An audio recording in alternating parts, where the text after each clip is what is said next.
రీసర్వేకి డబ్బులు కేంద్రమే ఇస్తుంది ఈ మొత్తానికి ఖర్చు 400 కోట్లు కూడా. దాంతో పాటు ఈ రీసర్వే చేసినటువంటి ఫస్ట్ 5 స్టేట్స్ కి 50 ఏళ్ల పాటు వడ్డీ లేని రుణాలు ఇస్తామండి. ఇవాళ అప్పు తీసేసుకుంటాం, 50 ఏళ్ళు వడ్డీ కట్టక్కర్లా మనం. ఈ ఆఫర్ ఇచ్చింది, బంపర్ ఆఫర్. దాంతో పరుగులు పెట్టాడు జగన్, ఇంప్లిమెంటేషన్ పెట్టాడు. కేంద్రం అప్రిషియేట్ చేసింది ఆ రోజున, నీతి ఆయోగ్ కూడా అప్రిషియేట్ చేసింది ఆ రోజున. దేశం మొత్తం మీద పట్టు పరిగెత్తాడని. ఇక్కడ మార్కు లిస్ట్ లో 100కి 95 మార్కులు వచ్చినాయి జగన్ కి, కానీ జనంలో తప్పాడు ఆ పాయింట్.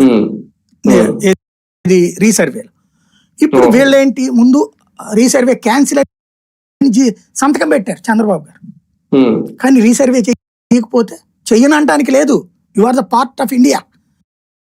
ఆంధ్రప్రదేశ్ ఏమి శ్రీలంక కాదు కదా, అమలు చేసి తీరాలి. కాబట్టి అప్పుడు విషం చిమ్మినటువంటి పత్రికలు ఇప్పుడు అమృతం చిమ్ముతాయి. ఇది అద్భుతం, ప్రపంచంలోనే అద్భుతం, దేశంలోనే అద్భుతం. చంద్రబాబు గారి దివ్య దృష్టితో ఈ పరిస్థితిని అంతా సెట్ చేశారు. రాబోయే రోజుల్లో ప్రజల సమస్యల పరిష్కారానికి ఆ రోజు జగన్ చేసినప్పుడు వ్యభిచారం, ఇప్పుడు చేస్తే శృంగారం. అది పాయింట్ ఇక్కడ. సార్ ఫైనల్ గా దీంట్లో రీసర్వే